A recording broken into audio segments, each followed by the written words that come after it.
नमस्कार दोस्तों, मैं अंकिता सीआरबी क्लासेस पे आप सभी का स्वागत करती हूँ। आज की इस वीडियो में हम हिंदी व्याकरण की बहुत ही महत्वपूर्ण विषय वस्तु संज्ञा के बारे में पढ़ेंगे। संज्ञा छठी से लेकर 12वीं क्लास हो या फिर उसके बाद कोई भी प्रतियोगी परीक्षा हो जिसमें हिंदी व्याकरण पूछा जाए तो उसमें आप लोगों के लिए बहुत ही उपयोगी होती है। लेकिन इसके बावजूद भी बहुत से विद्यार्थी हैं, पढ़ने के बावजूद भी इसमें गलतियां करते हैं। लेकिन आज का वीडियो देखने के बाद आप संज्ञा को बहुत ही आसानी के साथ समझ पाएंगे, तो इस वीडियो को एंड तक ज़रूर देखिएगा। अब संज्ञा विद्यार्थियों के लिए महत्वपूर्ण होने के साथ साथ हमारे दैनिक जीवन में भी बहुत ही उपयोगी होती है। तो संज्ञा किस प्रकार से दैनिक जीवन में हमारे लिए उपयोगी है, इसे हम एक उदाहरण के द्वारा समझेंगे। मान लीजिए आप जिस स्कूल में पढ़ते हैं, जिस विद्यालय में आप पढ़ने के लिए जाते हैं, वहाँ पर पढ़ने वाले सभी विद्यार्थियों का एक ही नाम हो, तो जैसे सभी का नाम रवीश हो, कोई भी नाम ले लीजिए आप, जैसे सभी का नाम रवीश हो तो विद्यार्थियों का नाम रवीश है, अध्यापक जो आपको पढ़ा रहे हैं उनका नाम भी रवीश है। तो जो अध्यापक अगर आपको बुलाए कि रवीश, तो क्या आप पहचान कर पाएंगे कि किस रवीश की बात हो रही है? आप इसमें पहचान नहीं कर पाएंगे, क्योंकि अगर सभी का नाम रवीश होगा तो हम पहचान किस तरीके से कर पाएंगे? तो अगर संज्ञा नहीं है तो हमारी यही स्थिति होती है कि हम किसी में पहचान नहीं कर पाएंगे। अगर सभी वस्तुओं का, व्यक्तियों का, स्थान का अगर एक ही नाम निकाल दिया जाए तो हमारी पहचान समाप्त हो जाएगी। तो संज्ञा क्या करती है? संज्ञा हमें पहचान दिलाने का काम करती है। अब जैसे मैंने नाम लिया कि गुलाब जामुन, मैंने नाम लिया जलेबी, तो आपके ये दोनों नाम सुनते ही आपके मुंह में पानी आ जाएगा। आपने इसको खाया नहीं है लेकिन फिर भी आपके मुंह में पानी आ जाएगा। क्यों? क्योंकि जैसे ही मैंने नाम लिया आपके दिमाग में इन दोनों का चित्र आ गया कि भाई गुलाब जामुन कुछ इस प्रकार का होता है, जलेबी कुछ इस प्रकार की होती है। तो आपने उसे पहले खाया है, आप उसके स्वाद को जानते हैं, आप उसकी पहचान कर सकते हैं, इसीलिए आपके मुंह में क्या होगा? पानी आ जाएगा। तो अगर संज्ञा नहीं होती तो इस तरीके की पहचान हम नहीं कर पाते। तो संज्ञा क्या करती है? संज्ञा हमें पहचान दिलाने का काम करती है। संज्ञा हर प्रत्येक वस्तु की अलग पहचान करती है। जैसे कि ये चौक है, इसे हम अगर हम चौक का नाम लेते हैं तो हमारे दिमाग में चौक की एकदम तस्वीर आ जाती है सामने। उसी प्रकार से ये बोर्ड है, जिससे हम नाम लेते हैं बोर्ड का, तो हमारे सामने एकदम बोर्ड की तस्वीर आ जाती है। जैसे मेज, कुर्सी, अगर इनका हम नाम लेते हैं तो हमारे दिमाग में इनकी क्या है? तस्वीर आ जाती है, हम इनको पहचानते हैं। तो संज्ञा क्या करती है? संज्ञा हमें पहचान दिलाने का काम करती है। तो आपने देखा कि संज्ञा किस प्रकार से हमारे दैनिक जीवन में उपयोगी होती है। इसके बाद हम देखेंगे कि संज्ञा की परिभाषा क्या है। आज तक जो हम संज्ञा की परिभाषा पढ़ते आए हैं कि किसी व्यक्ति, हम इसे प्राणी भी बोल सकते हैं, कि किसी व्यक्ति, प्राणी या वस्तु, स्थान व भाव का बोध करवाने वाले शब्द संज्ञा कहलाते हैं।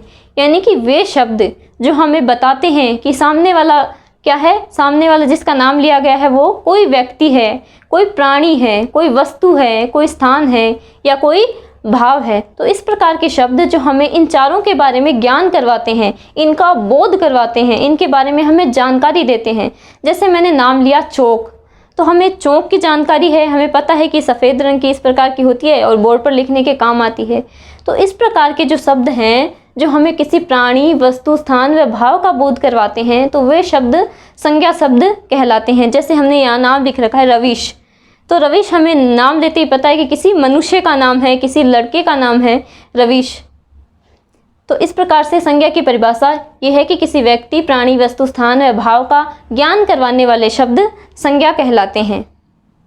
अगर साधारण से शब्द में या एक ही शब्द में संज्ञा को परिभाषित किया जाए तो मैं कहूँगी कि नाम ही संज्ञा है। तो ये नाम ही संज्ञा कैसे है? क्योंकि संज्ञा की परिभाषा हमें बताती है कि कोई व्यक्ति, वस्तु, स्थान व भाव, इनका ज्ञान करवाने वाले शब्द संज्ञा कहलाते हैं। तो संसार पे या तो कोई व्यक्ति होता है, या कोई वस्तु, या कोई स्थान होता है, या कोई भाव होता है। तो संसार इन चार ही चीज़ों से मिलकर बना है। तो आप किसी भी चीज़ का नाम लीजिए, किसी भी वस्तु का नाम लीजिए, किसी भी मनुष्य का नाम लीजिए, हमारे आसपास जो भी कुछ है, जो भी हमारे आसपास मौजूद है, वो सब क्या है? संज्ञा है। अब हम संज्ञा के प्रकार के बारे में देखते हैं। संज्ञा कितने प्रकार की होती है, इसके बारे में हम देखेंगे। तो संज्ञा 5 प्रकार की होती है। हिंदी व्याकरण में संज्ञा 5 प्रकार की है, लेकिन मुख्य रूप से हम 3 ही संज्ञाओं का अध्ययन करते हैं, जिसमें पहली है जातिवाचक संज्ञा।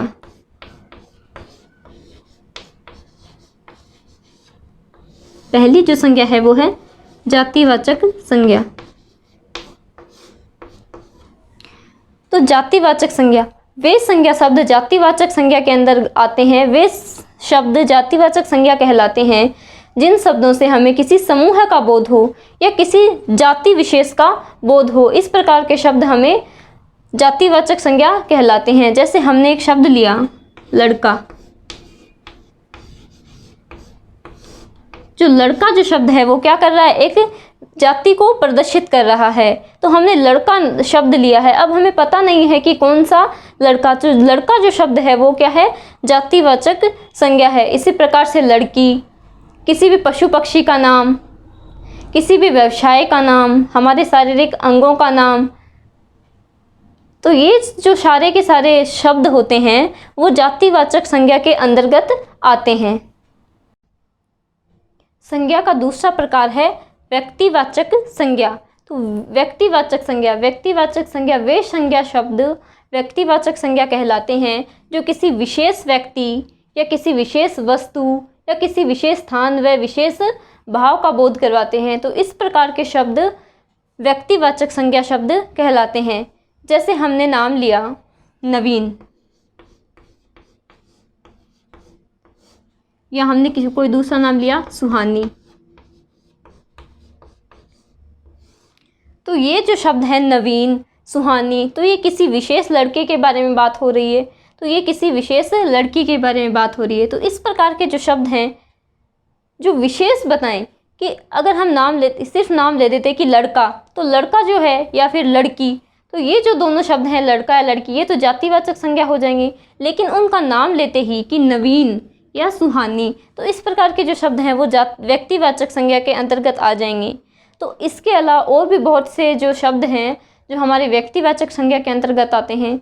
जैसे मनुष्यों का नाम व्यक्तिवाचक संज्ञा के अंतर्गत आता है, पशुओं का नाम, हमारे देश जितने भी देश हैं देशों का नाम, शहरों का नाम, दिनों का, महीनों का, उसी प्रकार से हमारे धार्मिक ग्रंथों का नाम, और नदियों के नाम, पर्वतों के नाम।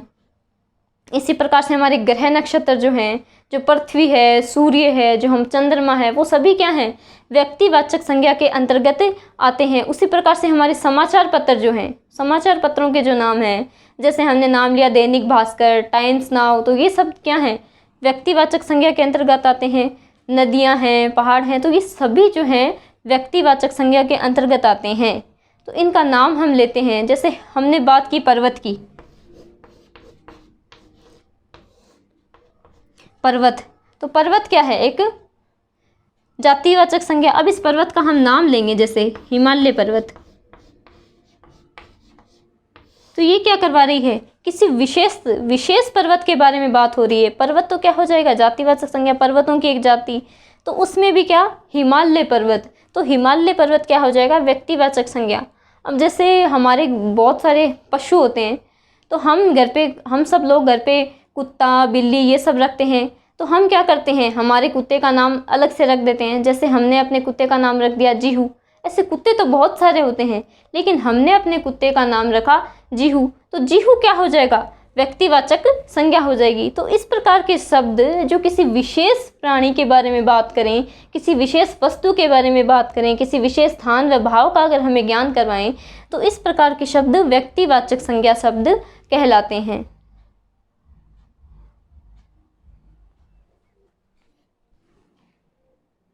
तीसरी है भाववाचक संज्ञा। तो भाववाचक संज्ञा वे शब्द भाववाचक संज्ञा के अंतर्गत आते हैं जिनके द्वारा किसी भी व्यक्ति वस्तु का भाव, गुण, दशा, अवस्था इनका बोध होता है। तो इस प्रकार के शब्द भाववाचक संज्ञा के अंतर्गत आते हैं। तो जैसे हमने एक शब्द लिया मिठास,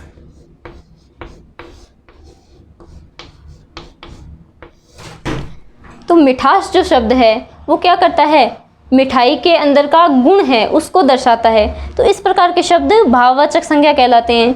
जैसे आप देख सकते हो कि कोई बूढ़ा व्यक्ति है, तो बूढ़े व्यक्ति को तो आप देख सकते हो, लेकिन उसके अंदर का जो बुढ़ापा है उसे आप देख नहीं सकते। वो बुढ़ापा क्या है? उसके बूढ़ेपन का, उसके बूढ़े का क्या है? गुण है। तो जैसे बच्चा है, उसका क्या होगा? बचपन। लड़के का लड़कपन। तो इस प्रकार के जो शब्द हैं, लड़कपन, मिठास, बुढ़ापा, बचपन, इस प्रकार के शब्द भाववाचक संज्ञा के अंतर्गत आते हैं, क्योंकि ये उनके अंदर के गुणों को दर्शाते हैं, उसके भाव को दर्शाते हैं। तो इस प्रकार के शब्द भाववाचक संज्ञा कहलाते हैं। तो दोस्तों, ये थी हमारी संज्ञा। अगर आपको ये वीडियो पसंद आया हो तो वीडियो को लाइक कीजिएगा, चैनल को सब्सक्राइब कीजिएगा और बेल आइकन का बटन दबाइएगा। धन्यवाद दोस्तों।